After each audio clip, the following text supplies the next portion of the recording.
So here we are in chapter 5, and chapter 5 is the part of Tanya that tells us about the value of learning Torah, because we've discussed that we have the nefesh elikis, we have a divine soul, and we've discussed that the divine soul has 10 facets, which we call the 10 koichos hanefesh, the 10 soul powers, and those in turn are a reflection of the 10 sephiros, the 10 divine energies that lie behind the whole process of creation. And we said that in order for the neshama to be able to have the opportunity to engage with this world, it needs 3 garments, which are thought, speech, and action. So all of that led us to the point where we could say, so that's the value of Torah learning, because Torah learning requires us to use thought. It requires us to use speech, because as far as the Torah is concerned, in order to fulfill the mitzvah of Torah learning, it's not good enough just to scan the information with our eyes. We actually have to say the words. And of course, the idea of Torah learning is to bring us to the observance and the performance of mitzvahs. So that would be action. So you've got thought and speech and action all represented. In this chapter, we said, you know what's unique about learning? Is that in the learning experience, 2 things occur. The one is that during the time that we're learning something, our mind is completely absorbed and caught up in the process of learning. And the other is that once we have learnt and mastered the idea lives inside our minds. And that's the greatness of Torah learning, because that would be true of any information. But when you're learning Torah information, so then the information that lives inside the mind is not just information. It's divine wisdom, infinite wisdom that doesn't belong in our minds, because we're finite. So by rights, we should never be able to accommodate this kind of information inside our minds. That's the gift of Torah, is that Hashem makes His infinite self, His infinite wisdom, His infinite will available to us in language that we could process. And in processing that language, it becomes part of our minds, and now it lives inside of us. So what we're going to do at this point, and pretty much from here to the end of the chapter, is we're going to analyze the different relationships that are made between us and Hashem through Torah learning on the one hand, and through the observance of mitzvahs on the other hand.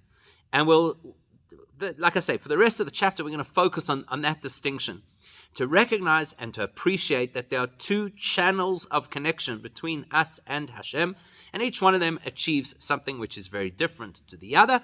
And that's why there's a tremendous advantage to Torah learning, as we began to learn last week. So I'm actually going back to a sentence that we started already last week, because without starting at the beginning, we're going to lose the flow. So as you can see it on the screen over here, it's just after the full stop, the word v'zois. 3rd last line on the screen. So v'zois maila yesera gedola v'nifla le'ein kates. This is this incredible advantage. In fact, it's an infinite advantage. It's an exponential advantage that Torah learning has, that studying Torah and understanding the Torah that we study has, al kol ha-mitzvos maisios, over and beyond every single practical mitzvah that we would ever do. Not only that, but as we learned last week, the moment we engage with Torah learning, it gives us the edge even over those other mitzvahs that require the faculty of speech. So the lion's share, the majority of mitzvahs are about action. You put on tefillin, it's an action. You light Shabbos candles, it's an action. You put a mezuzah on your door, it's an action. You eat kosher food, it's an action. So there's a small collection of mitzvahs that live in the space of speech. Like, for example, that would include the mitzvah of regular Torah study, which is achieved by words. So, for example, we're supposed to learn some Torah in the daytime, and we're supposed to learn some Torah in the nighttime. So at least we know that we're covered on a Tuesday. We've got the nighttime taken care of on a Tuesday, and hopefully the rest of the week, we all have sessions to sort out the learning in the morning and the learning in the evening. Talmud Torah, that Torah learning that we're supposed to do on a daily basis, has to translate into speech. So here we're distinguishing between the mitzvah of saying words of Torah versus the mitzvah of learning and understanding concepts in Torah. So it's a very important distinction. Now we're going to understand what that distinction is in the next section. Let's first have a look at what happens with a mitzvah, and then we'll have a look at what happens with Torah learning. However, before we do that, it's quite worthwhile to revisit a concept that I believe we've touched on before, but probably not in this much detail. And it's a concept that keeps recurring in different parts of understanding Jewish mysticism, Hasidus. It will appear in Tanya again as well. So let's just review the concept because it's an important concept. And that is the difference between an interaction that occurs between us and any kind of an energy, where the energy is greater than us, versus the interaction that we have with any kind of experience or energy that is relative to us. Now, right now, that sounds a little bit abstract, which is exactly the point. When we encounter a topic and it goes over our heads, it's abstract to us, we in the language of Hasidus will call that makif. Now, the direct translation of the word makif is to surround.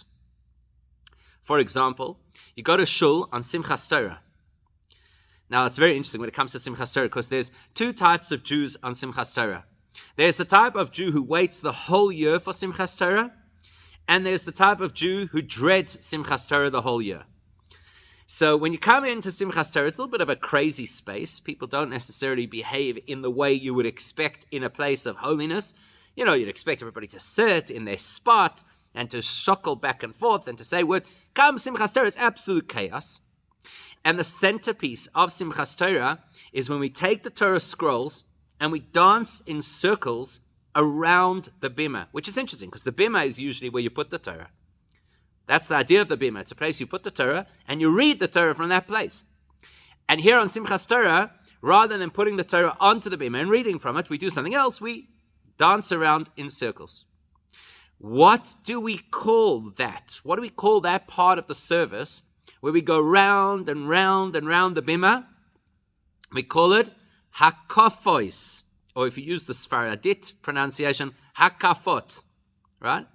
Which is the same root as this word makif, because that's what we're doing. We're going around the bima. Now, this is what's interesting about it. When you come into Simchas Torah, and people are going around the bima, and they're holding the Torah, and they're dancing in one big circle, there's no discrimination. That's the greatness of dancing in a circle. Nobody could say, "I'm at the front," because a circle has no beginning and it has no end. So nobody's priority. It's not like the rest of the time in shul, you know, this person's got the seat up, what they call in Yiddish, the heicher Fenster, you know, the people who like the big deals. The people who sit on the Mizrach Wand. They sit on the eastern wall, which, by the way, is irrelevant in a place like South Africa because we don't face east when we daven. To face Jerusalem fast is north. So, yeah, take all the big deals and put them in the east wall. It would actually be maybe a good idea. But on Simchas Torah, there's none of that. Nobody's at the front, nobody's at the back. Here's another interesting thing about Simchas Torah. As we dance around with the Torahs, there's no distinction between those people who are Torah scholars, who maybe have learned every single day for the last 365 days, and those people who are not Torah scholars and perhaps haven't even opened the Torah once since last Simchas Torah. There's no discrimination. You know why? Because the celebration of Simchas Torah, as opposed to the celebration of the holiday of Shavuos, which is coming up in a few weeks' time, Simchas Torah represents the part of the Torah that washes over all of us equally. It is makif.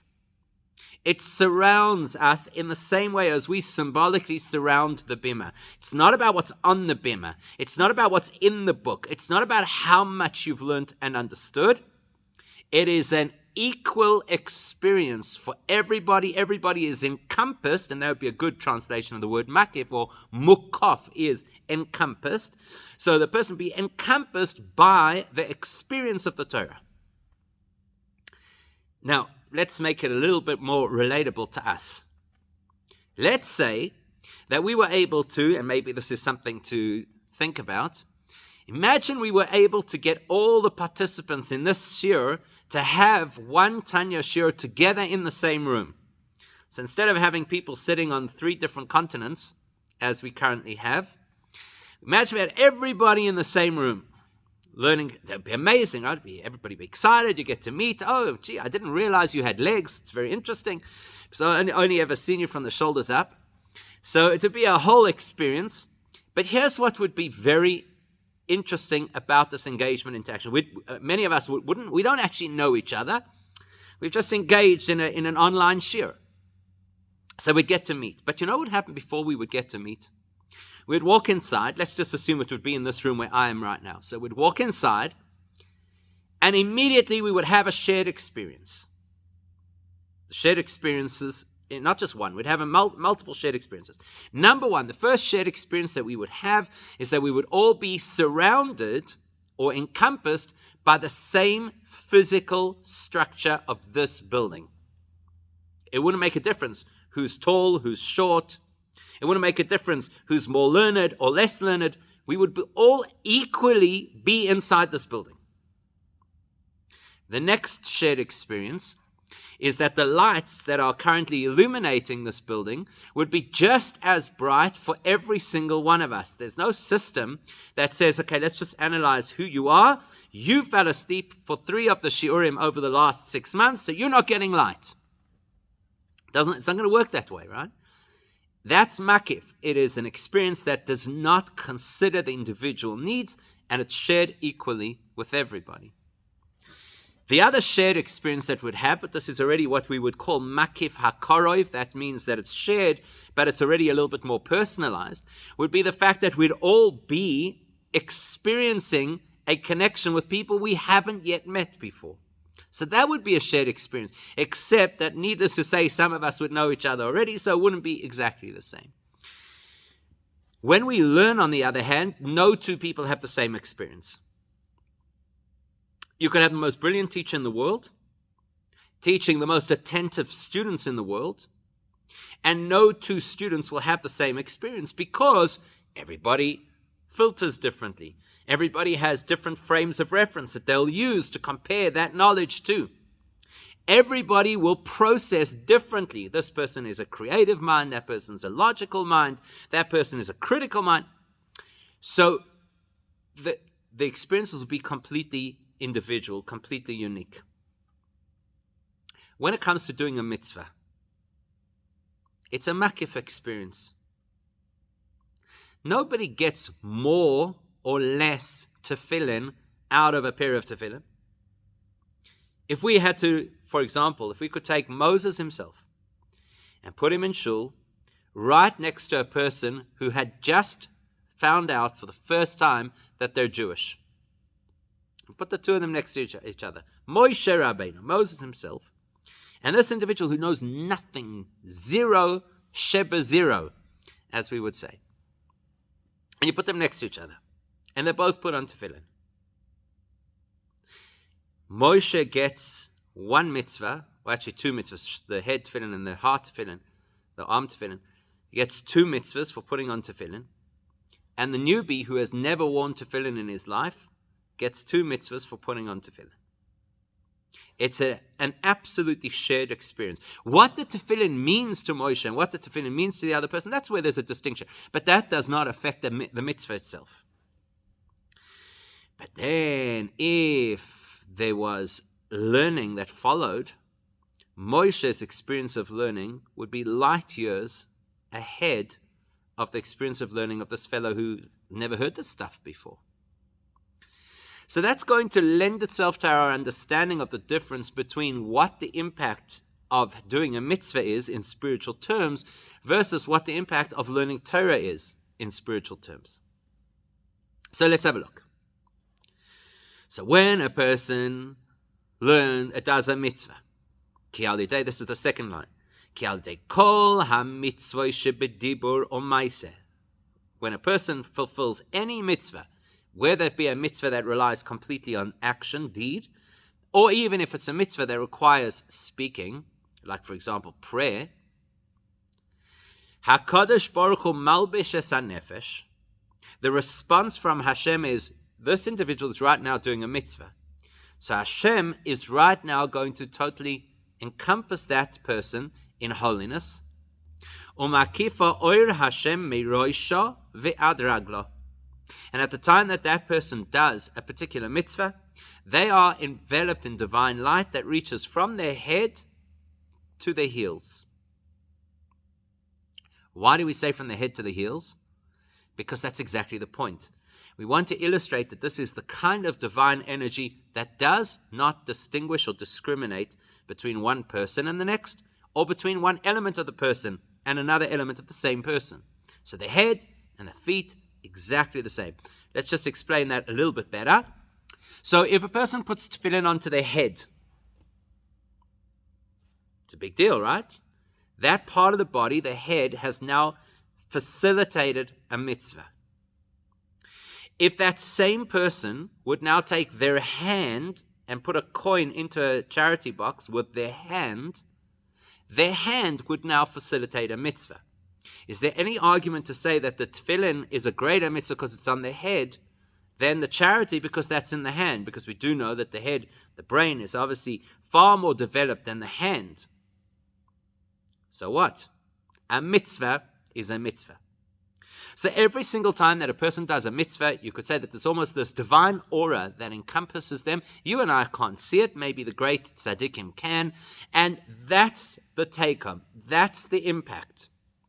And then there's a running debate in the Talmud if the mitzvah has long-term or only short-term impact on the person.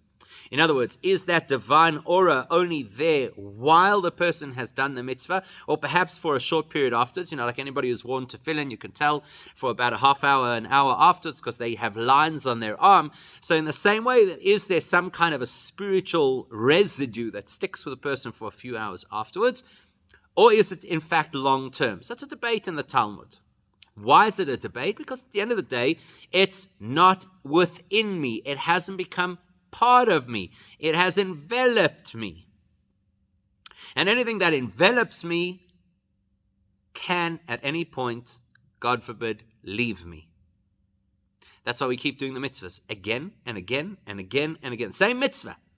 Every single day, the same mitzvah. And people turn around and say, can't they come up with something new? It's getting a little bit boring, the same thing. Because we're recreating that sense of divine energy around us every day, multiple times a day, to ensure that it remains consistent. Now, what happens when we learn, and specifically learn and understand Torah? So when it comes to knowing Torah, and obviously the only way you know Torah is by learning Torah, then what happens is, first of all, milvad she'aseichel meluvesh bechochmas Hashem. Early on in the chapter, the Alter Rebbe already told us this, that at the time that a person learns, their mind is completely enraptured by what they're learning. In plain English, any person who learns properly, which I don't know if that really occurs very much in the 21st century. The 21st century, you know how it is. Our minds are all over the place. So we sit down to learn. No sooner, this is a guarantee. I'm 100% sure that it's a guarantee in the 21st century that within the first 30 to 60 seconds of a person sitting down to learn, they will absolutely guaranteed remember something else they're supposed to be doing. I don't know why it is, but that's how it is. Something that you hadn't thought of before. Now we sit down to learn, pops into our heads. Anyhow, so then we either make a little note, depending on what system we might have. Some people have a system where they make a little note. Some people have a system where they put it in their phone. Some people are good at, creating memory aids, whatever it is. And then we continue to learn. What happens as we continue to learn? We get this distraction and that distraction, whatever the case is. But when a person truly learns as we should, and every one of us is capable of doing this, as much as perhaps we don't think we are, we're absolutely capable of doing this. We sit down to learn and we invest ourselves completely and we become caught up in the learning. Caught up in the learning means that we become oblivious to what's going on around us. This is where I am. I'm inside the learning. So when that happens, then the brain is completely encompassed by the knowledge of the Torah. And in that vein, it's similar to a mitzvah where the energy of Hashem encompasses the person. So therefore the Alter Rebbe says, Milevad, besides that, which is the common denominator between doing a mitzvah and studying Torah. Doing a mitzvah means I'm surrounded by divine energy. Learning Torah means I'm surrounded by divine wisdom that's actually holding my attention. Besides that, what differentiates Torah from mitzvahs is Hinegam chochmas Hashem bekirboy. The great innovation of Torah learning is that it allows Hashem's wisdom inside us.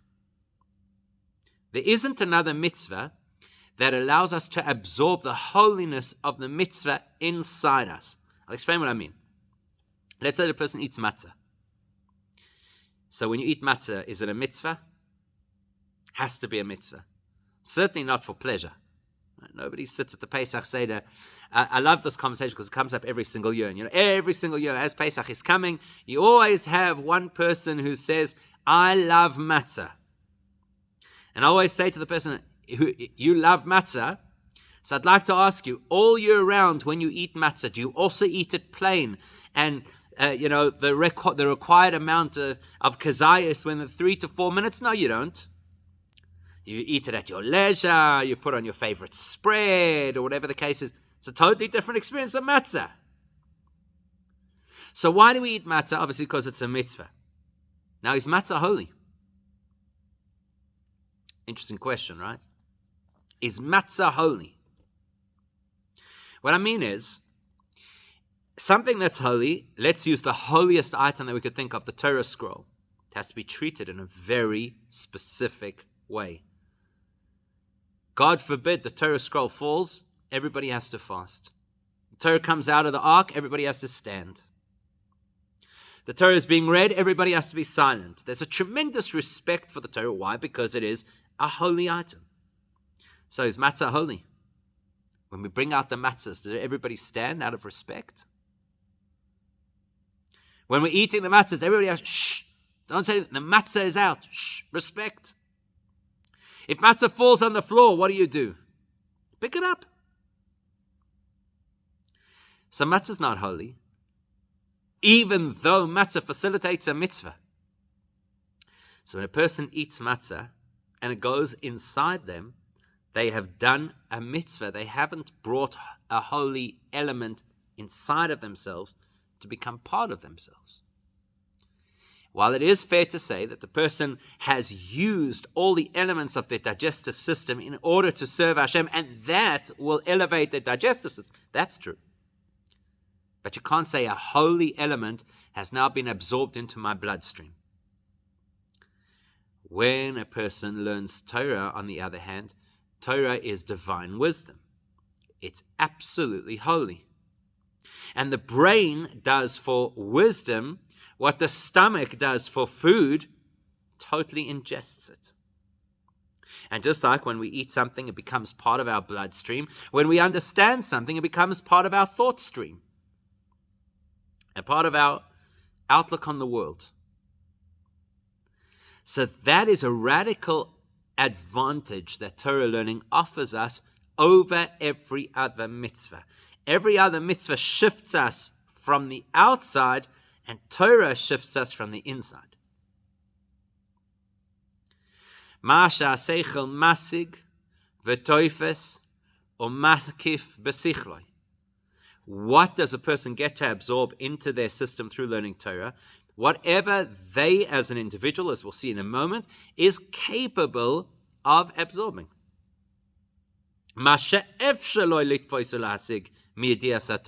Relative to what the individual is capable of grasping and understanding within Torah. Like I said before, Moshe Rabbeinu's Torah learning versus the guy who's just stepped in from the cold is going to be light years apart.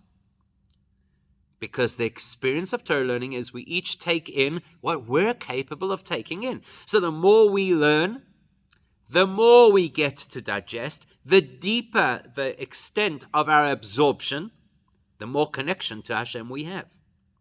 So those people who think that the objective of learning Torah is to become a tremendous scholar, and then everybody's going to be very impressed with us, and then they're going to tell us, wow, you're a big scholar, and you know how to quote this, and you know how to quote... It's irrelevant. The value of learning Torah is that Hashem becomes more and more and more absorbed into my reality. Maybe just an aside for 1 second. Basically, that's telling us that when a person learns Torah, Like any other organic, meaningful growth in life, you may not see the effects while you're going through the process. It's like growth. Nobody sees themselves getting taller. Nobody sees themselves putting on weight. Nobody sees themselves getting fitter. We see these things when we have milestones and we look back. Say, for example, a person is trying to become fitter. They might keep a track and say, I used to be able to run for 10 minutes without getting out of breath. Now I can run for half an hour without getting out of breath. So I have a means to be able to measure it. It's the same thing with Torah. While we're learning more and more and more and more Torah, we don't feel, oh, my eyes have been opened and now I've got this awareness of Hashem. We don't necessarily see it happen. But it is occurring inside of ourselves. And at some point, we get to the point, wow, I never believed I would actually see things through this perspective. I never believed that I would react to this particular challenge or this particular issue in my life with this particular wisdom. So the more we learn, the more we absorb Hashem into our reality, the more we think God-like, and the more we progress in a meaningful way in our relationship with Hashem. Now, what distinguishes one person's journey from the next when it comes to learning? Two things. One we'll discuss now, and one we'll discuss later. Here we discuss ish kafi sichloi v'koyach yedi'asoi v'hasagasoi bepardes. Here we're going to say a very simple thing. Every person's experience of Torah learning will be different compared to their level of intellect. Kafi sichloi, according to the nature of of each person's intellect. Again, no two people have the same intellect. The Gomorrah famously says, just like everybody has a different face, everybody has a different mind. And of course, we can generalize and we can say, those are the scientific minds, and those are the philosophical minds, and those are the artistic minds. We could say that. And that's a very broad strokes kind of way of grouping people. At the end of the day, no two people ever process information in an identical fashion. So therefore, it's kafi sichloi. Our experience of the Torah will be different depending on how we process intellectually. And then secondly, how much we're capable of understanding. So not just how our brain is wired, but within each group of different kinds of intellects, there will be more and less intelligent people. And so needless to say, the degree to which we can learn Torah will be dependent on how intellectual we are. And all of that is relevant pardes. Okay, so we've got to pause for a moment. We've got to talk about pardes. What is pardes? We spoke about it in the previous chapter. So let's just review. Pardes is an acronym that stands for, the meaning of the word pardes is like an orchard, and it's an acronym that represents the four primary levels at which a person could interpret or learn Torah. The P stands for Pshat, which is the simplest level, what the Microsoft people call WYSIWYG, what you see is what you get. So that's where you learn the story, and it's a story, and you're happy because it's a story. Or you read about the fact that you're not allowed to open this kind of a package on Shabbos. Okay, so I know I'm not allowed to open that kind of package on Shabbos. Pshat, straightforward. For some people, their entire experience of Judaism will only ever be Pshat because they're not intellectually capable of more, and that's fine. Because then they are exerting themselves to the extent that they can, so they're bringing godliness via the Torah into their experience to the best that they can, and there's nothing wrong with that. We don't, God forbid, dismiss, discriminate, or judge a person for that. The next level of study is called Remez. Remez is to try and understand, what do different things represent? What are the metaphors of Judaism? So the particular story that I read in the Torah, there's got to be more to it than just simply a story. This character represents this kind of archetype, and that experience represents that kind of journey that somebody will go through in their lives, etc. Then the deeper level is Durush. Durush is where you mine the information, where you look, you analyze, you compare, you ask questions, you bring cross-references from similar topics in different places to create this mosaic of understanding that is very developed, very three-dimensional, and very rich. Many people they don't relate to that. You often hear people say, I don't relate to the Talmud, I don't relate to learning Gomorrah, it's just too abstract, it's too sophisticated. That's Durush. That's where people get stuck in the world of Durush. And then the final level is called Soid, which is the secrets of the Torah, the Kabbalistic parts of the Torah. And the truth is that for the vast majority of the population, that's pretty much off limits. Most people don't get it. Even if they read it, they still don't get it because it's just very abstract and it's very coded and it's difficult to understand. So now, what have we got so far? Effectively, what we've got is as follows. We've said that we have a neshama. We've described that the neshama has 10 facets. And then we went to explain that the most important tools for us in terms of access to our neshama and to use our neshama as access to God is thought, speech, and action. And we engage thought, speech, and action in mitzvahs and in Torah. And now we're understanding what the tremendous value of Torah learning is and what gives it the edge even over any other mitzvah that we could possibly do. With that, and I've already kind of alluded to this in the conversation we had just a couple of minutes ago, with that we can revisit one of the most common metaphors that is used to describe Torah learning. Because as we've just described, through the process of coming to know concepts in Torah well, what happens is the Torah gets encompassed and enclosed within the wisdom of the person, within the soul of the person, and is completely surrounded by them.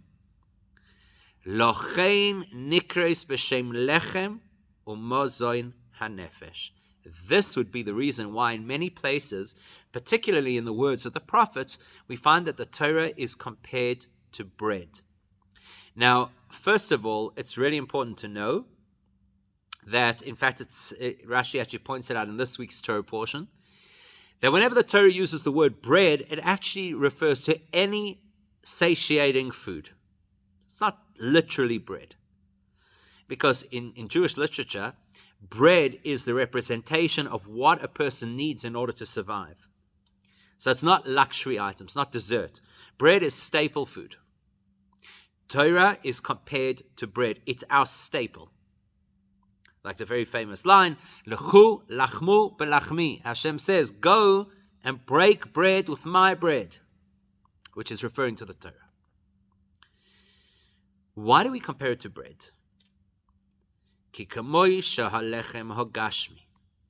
Because look at how human, or at least how physical bread works.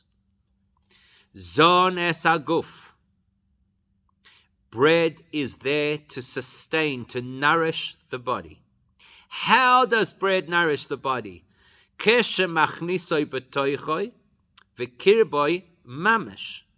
only way that bread, or for that matter, any other vital nutrients, nourishes the body is only when you get the bread inside the body. Now, there are many people, I think, who, there's an obsession in today's world with watching our weight and all these things. So I'm pretty sure that there are people out there who would love to be able to get the nutrition by osmosis. If you could just put the bread in front of you and you wouldn't have to actually eat it, that'd be great. Just get the nutrients. Maybe there's a way to upload it. Maybe you could just go onto Pinterest and look at fancy meal pictures and then, I feel so good, I got the nutrients. There is no way that a person can be nourished if the food does not get inside. God forbid, if a person struggles with an eating disorder, this is exactly the problem. The eating disorder leads them not to want to get the food inside. It's not that they don't want to be nourished. They just want to work out another way. How do I get the nutrients inside me without actually having to eat? I'm not going to get into the details of how people will tackle that because that's not the purpose of this shiur.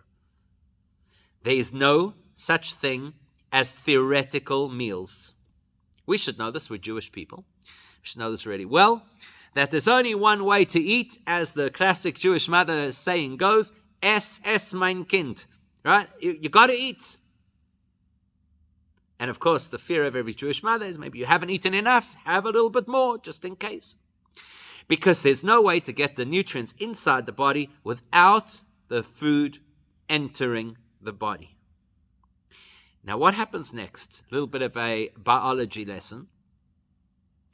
Once the food is inside the body, and the digestive system begins to work on the material of that food,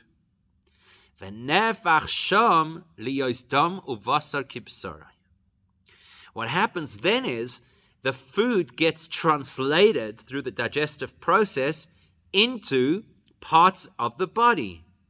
It becomes fatty cells, it becomes blood, it becomes all the minerals and the vitamins that have to live inside the human body. And then whatever the carrier was, the transportation material, the waste matter, the body gets rid of it because we don't need that. We've got the nutrients out of the food. Now, God forbid, what would happen if a person had a digestive disorder? That means they could get the food into their body, but the body doesn't have the right enzymes or whatever is required to extract the nutrients out of the body. So that would be a very serious situation where the food would essentially just pass right through without providing the nutrition that the person needs. And that would be a very serious medical condition, right? You sometimes see that with little children. Sometimes little children, they need some kind of early intervention in their diet because they have this immature gut and they're not able to absorb properly the nutrients that they should be getting. So now we've learned two things. The first thing is that in order for a person to be nourished by food, the food has to enter the body. The second thing is the body has to do its job of extracting the nutrients and absorbing them into the body. Because if that doesn't happen, putting the food in was a waste of time. It goes without saying, we're not going to discuss it over here, but it goes without saying that if the food that was put into the body lacks nutritional value, that would also be problematic. But we're not going to talk about that because we're trying to compare this to Torah, and Torah obviously will always have nutritional value. So the only things we're looking at is getting the food inside and then making sure that the system is healthy enough to absorb the food that is already inside. And then the third point, which of course should be the logical conclusion, is Va'azai yichyeh v'yiskayim. If a person has those two steps in place, they have a mechanism to get the food into their system, and they have a healthy digestive system, and therefore they're able to extract the nutrients out of the food, azai, then yichyeh, the person will live, v'yiskayim, and they'll be a viable human being. If they don't do either of those steps, or if they're unable to do either of those steps, we have a person in peril.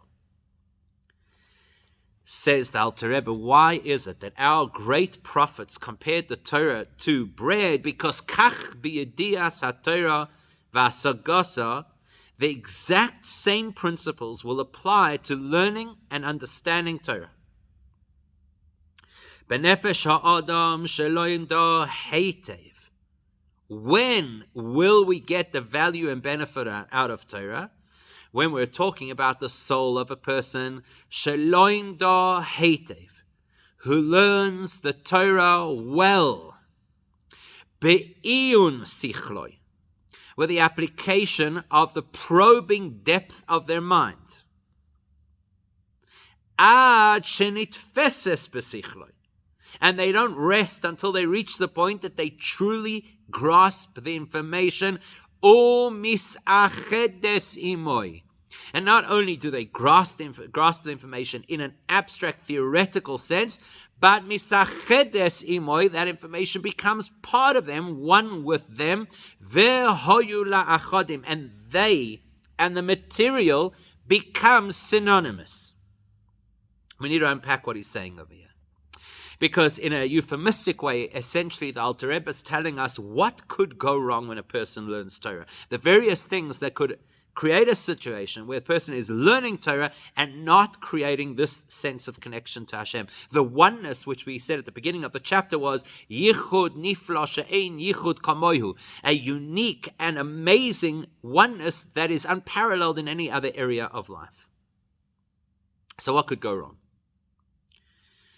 The first thing that could go wrong is superficial learning. And the unfortunate reality is that there are entire segments of the Jewish community who place a tremendous emphasis on how much Torah ground we cover.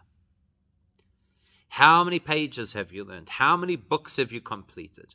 As if there's some kind of a contest within the Jewish community. Who has covered more ground than the next person?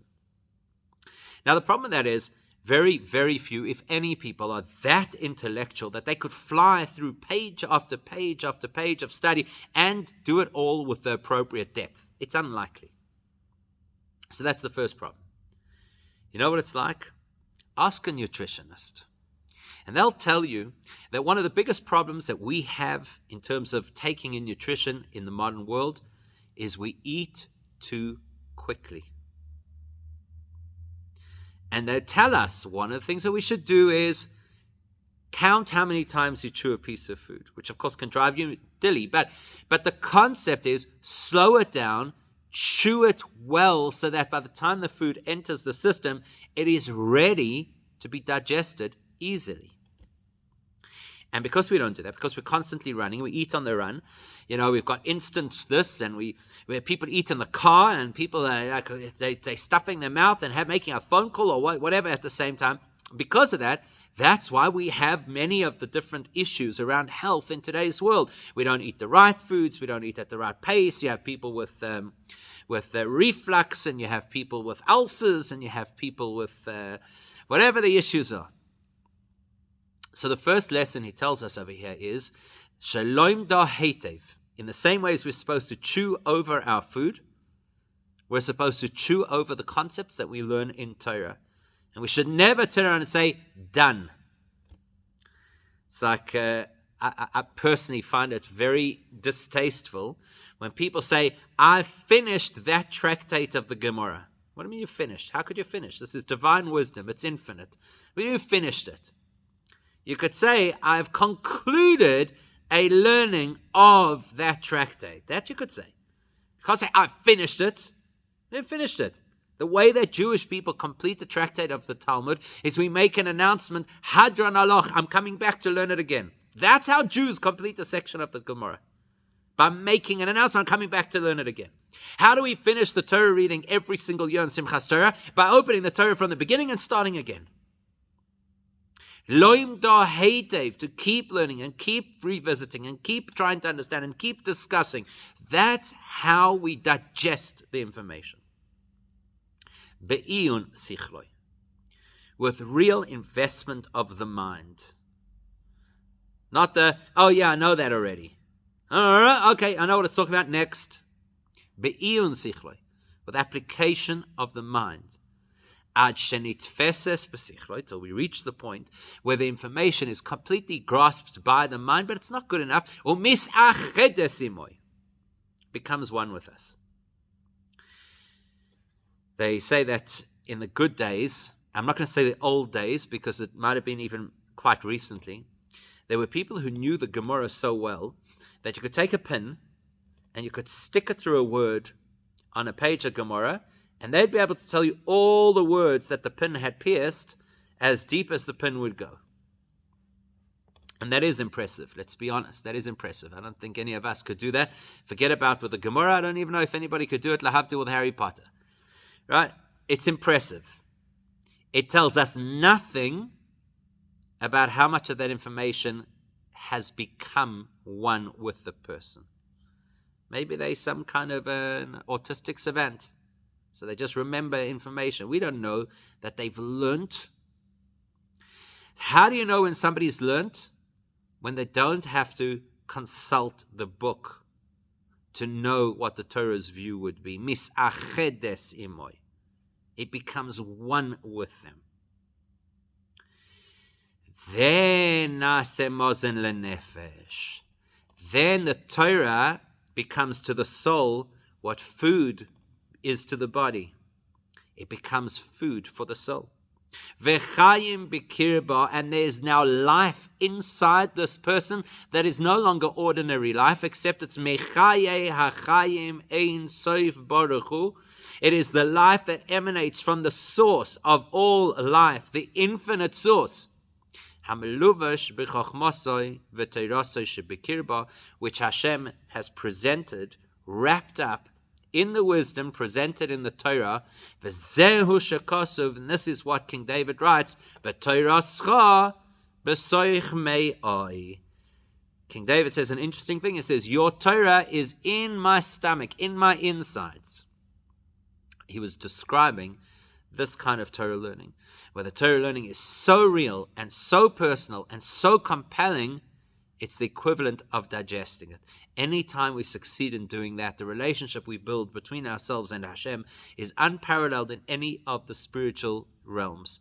And that's the objective of what we're trying to do when we learn Torah. So he leaves us here with quite a challenge, that it's not good enough just to flip pages of Torah, that we've got to apply ourselves and really get into the thick of what we're learning to the extent that it becomes us, rather than just becomes something we can say, oh, I know which book to look that up in.